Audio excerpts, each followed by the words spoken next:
I so afraid? Like, why? And that was a shock of what is happening. Having kids forces you to realize if you don't learn now during pregnancy, you will need to learn it eventually after becoming a mom. It's such a destructive way of thinking because it basically limits you so much. It makes you so anxious. It makes you so worried unnecessarily.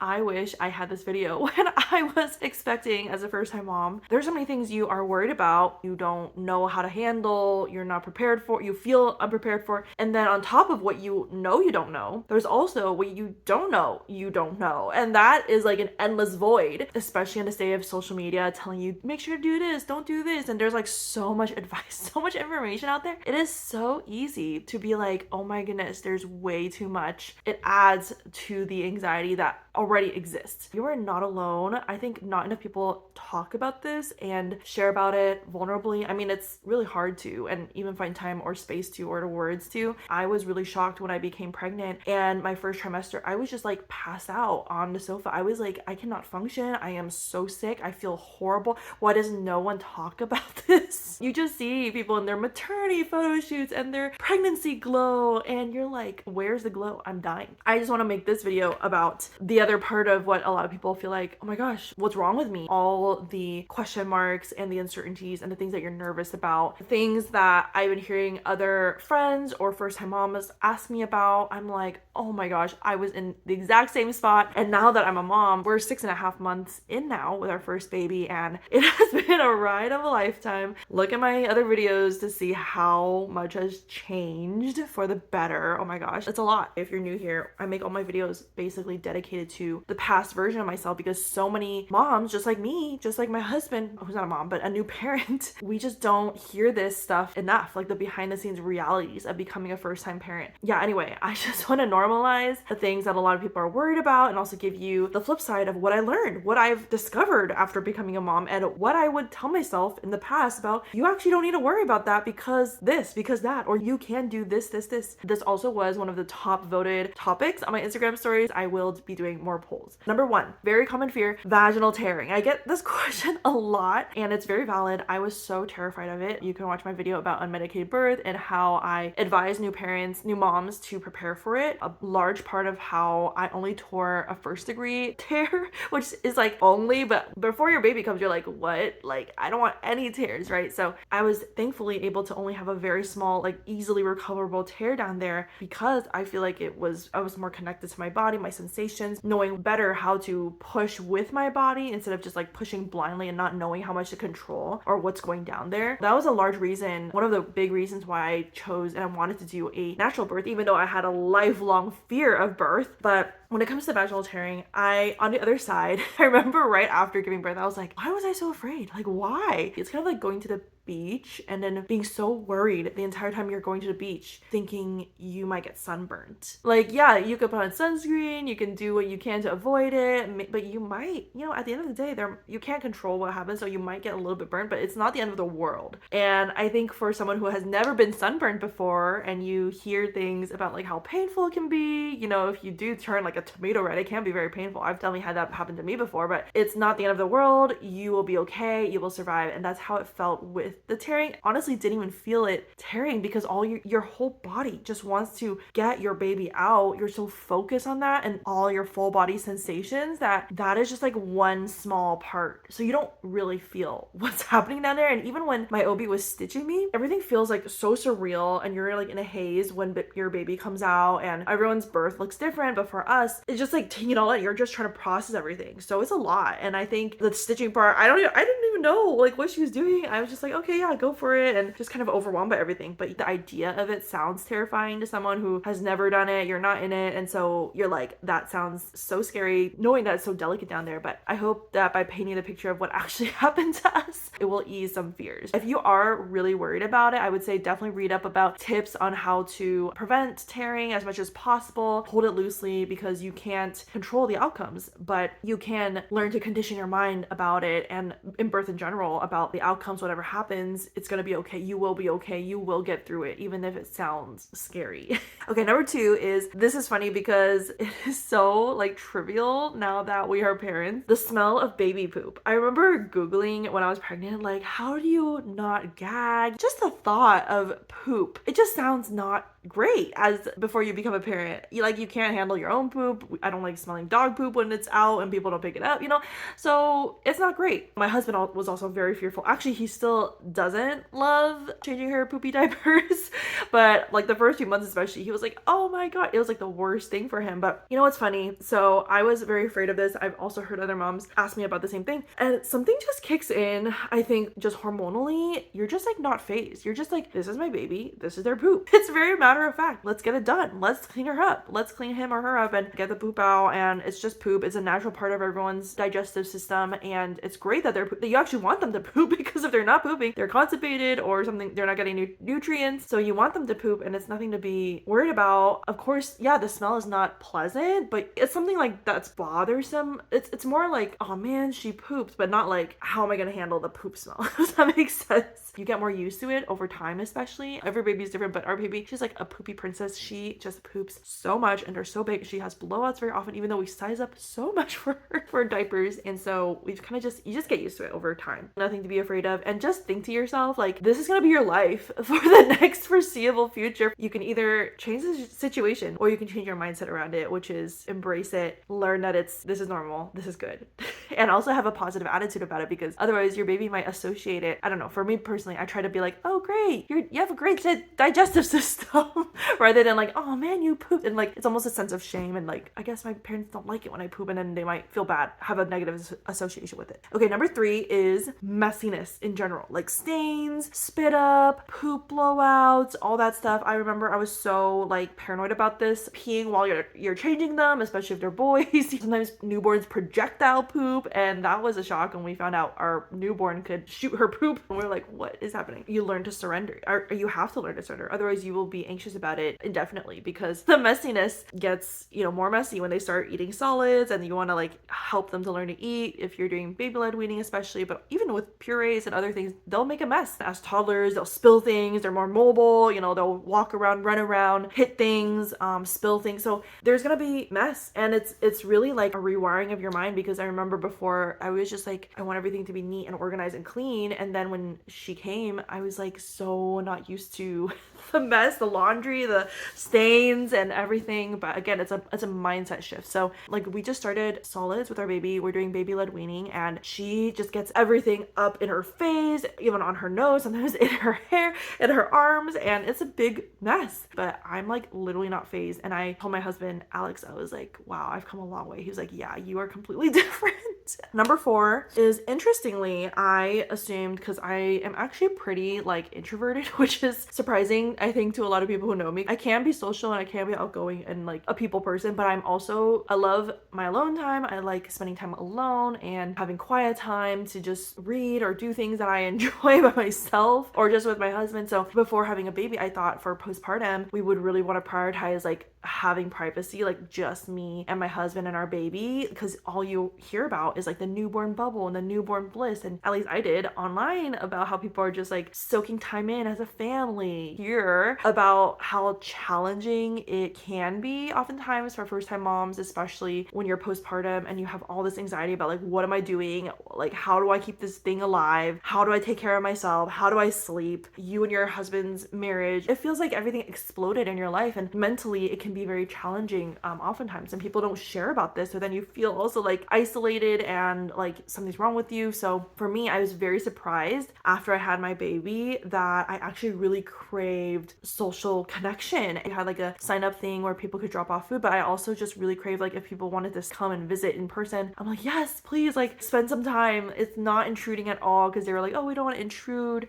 and I'm like, I need people to talk to like, because otherwise you're just like spending all your time, depending on the temperament or the physical situation of your baby. For us, our baby was really like, she had bad reflux, so she was screaming and crying all the time, and so I just felt like I was losing my mind, just like dedicated 24/7, all my energy to the screaming baby, and all my hormones are going crazy, and I was going crazy. And having like adults to talk to that were like created a safe space. I think you have to be selective about the kinds of people you want to invite in, because you don't want people who will like make you even more stressed. But definitely like people who you can just be yourself with, empathizers, or other moms, especially other moms with little kids or toddlers, or people who can just like make you feel seen and like you're not crazy and nothing's wrong with you and they're not going to impose things on you. That was really, really helpful for me to have those friendships and connections. And even if it's virtual, just like reaching out to other moms, talking to them, leaving voice memos on Instagram or WhatsApp or texting. My husband literally said, I have never seen you so socially connected until you became a mom, which is very ironic. Having kids forces you to realize the village is a thing. You need a village, you need support. We were never designed to do this thing alone, and that really is an illusion. It's very pervasive in our culture, social narratives that we believe in and buy into until you have a kid and you're like, whoa, this is very different from what I thought. Number 5 is related to that, which is I was also nervous about how to make mom friends because I heard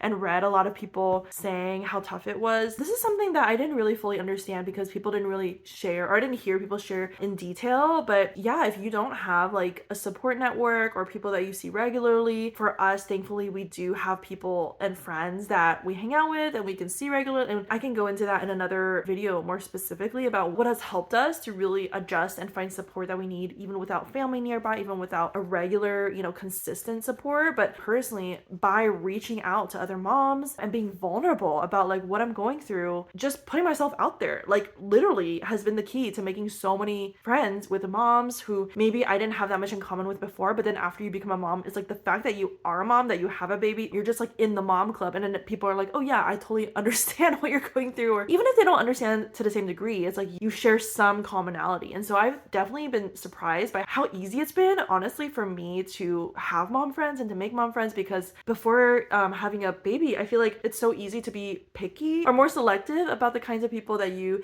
spend time with, that you want to be around, because you want the same interests, the same values, the same personality. Like you just have like this specific thing that you look for in friends, which I think is what makes it really hard for people to find friends as adults. Because I went through such a hard postpartum newborn phase, I just like broke down all my barriers and preconceived notions, limiting beliefs of like what I needed to present myself as or like look for in people. I was just like out there like, you're a mom, like let's talk, and I've made so many mom friends that way. And sometimes you don't click right away, sometimes you don't even hang out that much, but you're connected. I've exchanged numbers with moms I met at the park, met other moms through prenatal yoga class, and then we've kept in touch and like walked through the journey together through voice memos. So also moms that you do love and you want to spend time with, and then you have baby play dates. It's like really fun. It's really worth it, but it does require some effort and also some vulnerability of like, let me be real, because I think what can be discouraging is if you feel like other moms have it all together and then you're falling apart, and it's just not true. And so what has helped me is like, I will just be as real as I am able to about,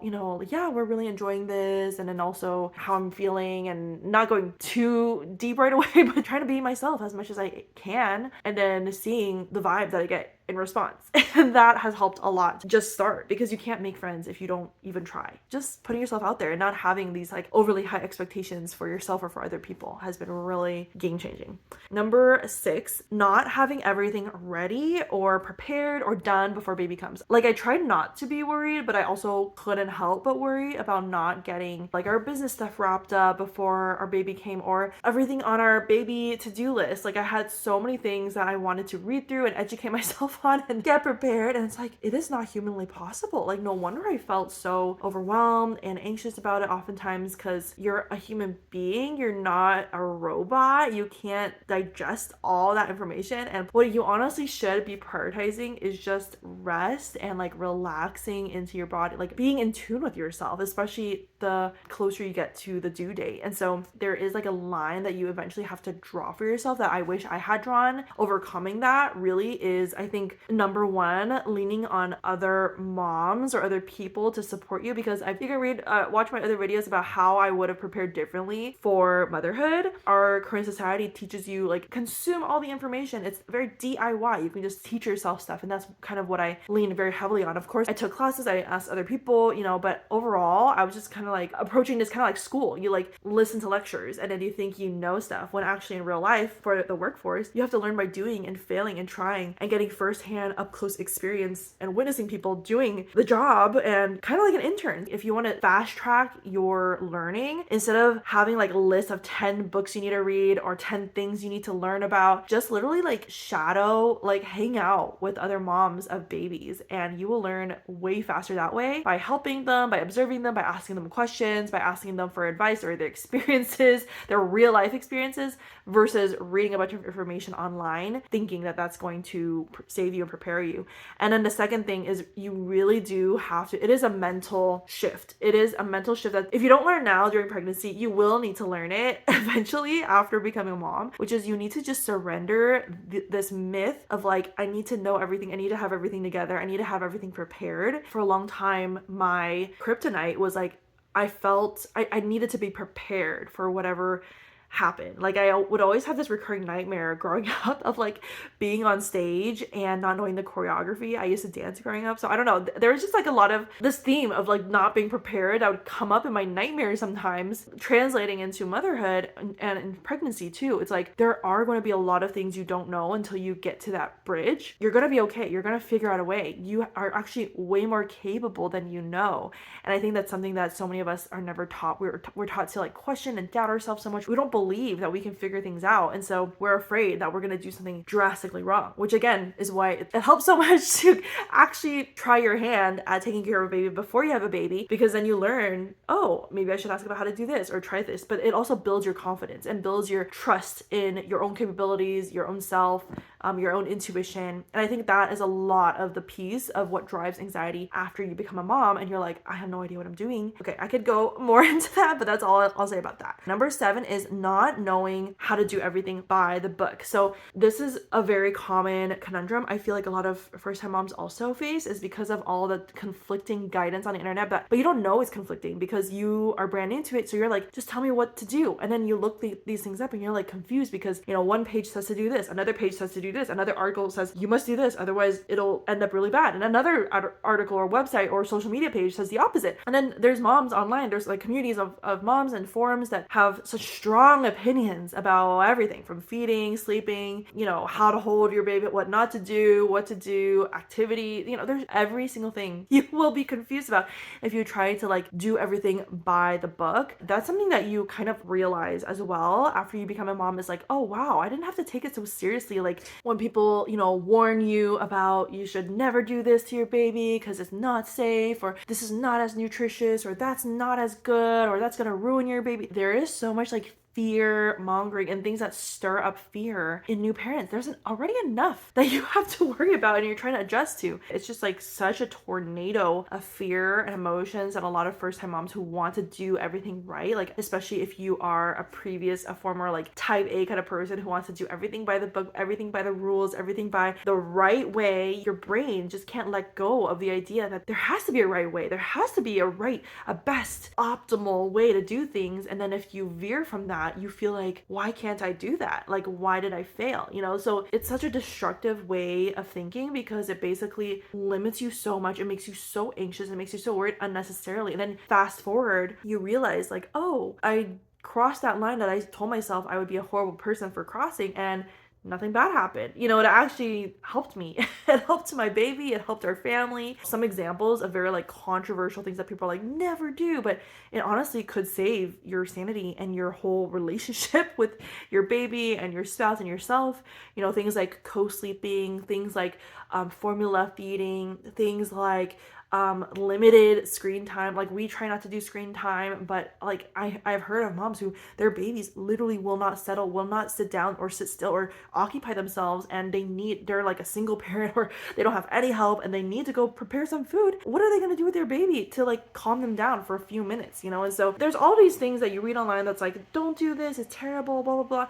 But honestly, every parent, you just do what you can, you do your best. It's a personal decision, and at the end of the day, you really have to just trust your instinct of like, we need to do this in order to survive, in order to get by as much as we can, versus dying thinking like, I have to stick to the rules and never do XYZ, and then you're just like in a terrible state and also feel terrible about yourself. So that's all I'll say about that one for now. Okay, number 8 is also fearing not getting my body back postpartum, because there is like so much on social media about like bouncing back and getting a workout regimen in and like looking so put together. Like, I still don't understand. I think a lot of moms who portray that on social media, who look like they have everything together, they actually have a lot of help behind the scenes that you don't see, and or like other parts of their lives are falling apart that you just don't see. You can't see it. They just show you the highlight reels. We all show the highlight reels of what's going on our social media feeds. And so when it came to getting my body back, I had to let go of the expectation that I will be in a consistent workout rhythm right away, and especially as someone who historically has struggled with working out regularly. And I still have parts of my postpartum body, like my belly and stretch marks and breasts not looking like they used to, and just parts of myself that I've literally again had to change my relationship with, being like, I did it. I gave birth. My body was able to give birth to a human being and create life in me. How amazing is this body? But also to surrender the notion of like measuring myself according to what my body looks like, and then at the same time realizing I am doing the best that I can already, like trying to get everything done in the day, taking care of my baby, getting food ready, preparing, doing personal admin, going out, having a social life. Like, it is a lot. And so you really need to learn to just have grace for yourself and learn what to prioritize, what to let go of, how to not hold unrealistic expectations in yourself. And it really comes down to managing your expectations at the end of the day. But also just know that as a mom, taking walks or going out doing stimulating activities and crawling around and being on the floor and lifting your baby and rocking your baby, and it is actually quite physically demanding. And so I feel like I do get actually quite a workout in every day just by being a mom. So if that gives you any reassurance, but I will just candidly share, my goal is to try to get into a more consistent rhythm, but I'm basically giving myself a lot of grace just to incorporate that in as I'm figuring out my new rhythm, my new routines, and my new life really as a mom. And last but not least is number 9, which I think is so common, but just again not talked about because of shame or stigma or even lack of awareness in ourselves, but really grieving and being afraid of, how am I gonna go forward now? What if I've lost my old like pre-baby life that was so good, I had so much freedom, flexibility, autonomy, like everything that you and your spouse wanted to do. You know, I remember being so keenly aware of how precious that was, because I knew that as soon as we have a baby, it's gonna be very different. I didn't know the details, but you hear all the time, you know, how much you sacrifice, how much you have to lay down your preferences, you have to do things according to what they need or want. And so it's a cost in terms of you give up a lot. And you also hear a lot of these narratives in culture, right, of like babies demand so much, they're so expensive, they get in the way of your dreams and your life. There's such a negative connotation about that, but I'm here to encourage you, because I, you know, if you followed my journey on my channel, I also had a very tough first few months postpartum and newborn stage with severe postpartum depression as well. And so I even shared in my vlogs, I was like, I know it'll get better, and I know that people say that eventually you'll want to have more and it's really rewarding to have a baby, but I'm not there yet. I can honestly say, you know, we're 6.5 months in, and I can see it. I can definitely see how rewarding it is and how it's just this immeasurable blessing and a gift. And I literally every day just like look at my daughter thinking, how did we make you? How are you here? I get the privilege of being your mom, and like your smiles and your giggles and your interactions, it's everything about your child just brings so much joy. And it's so like rewarding to do things and see your child like learning what you're doing or building a connection with them. It's so indescribable. And so yes, you do lose a lot of flexibilities and your conveniences, but actually somebody else commented on one of my videos recently saying you almost feel like your life didn't really start until you had a baby, which is crazy, right? It's crazy to think about, because I remember before having a baby, you think you've lived so much, you've experienced so much in life. I feel like I've definitely lived multiple adventures and lives, and yet it was when I had a baby that I realized, oh my gosh, this is like next level. I'm operating on another dimension that has also helped me change and evolve into the next version of myself. Like my husband was joking and saying like I'm like a Pokemon. Oh, cute little Pokemon. But like you evolve into the next stage and you're like, oh my gosh, I have so many powers I never knew I had, and it's even better now. So maybe I'll do a separate video talking more about that, but I just want to say that to encourage people because I don't think people talk about that enough. It's like it can't be that great, right? Like you look at people's lives online on like families with little kids, and you see the kids in the grocery store having tantrums. You hear kids crying on the airplane, and you just hear all these things like, oh, so glad I don't have a kid, all these things. But then it's also like so amazing. Of course, it's hard, and it's gonna be hard in different ways in different seasons. Especially, I heard like teenage years can be really hard, especially coming up, or when our baby becomes more mobile and like wants more independence and runs into things and wants to grab things, and then we're gonna have to like finally baby proof our place. So there's different challenges for different seasons, but you also are amazed at how capable you are as a parent to learn and adapt and to grow with your baby. As your baby grows, you also grow. And so that is just such an amazing, priceless blessing and experience to have, is to discover what's in you as you also discover and get to know your baby and your child as they grow as well. So let me know down below, let other parents know down below, what else would you add like that you are afraid of or concerned, and I will try my best to address them in the comments, or other people can jump in as well. There's so much power in just being real and acknowledging that you do have fears and worries, because only when we acknowledge them does it lose its power over us, especially when you hear from other parents being like, oh, that's not a big deal, like don't even worry. But you wouldn't know that if you didn't share. Follow along for more real life first time motherhood, and I will talk to you later.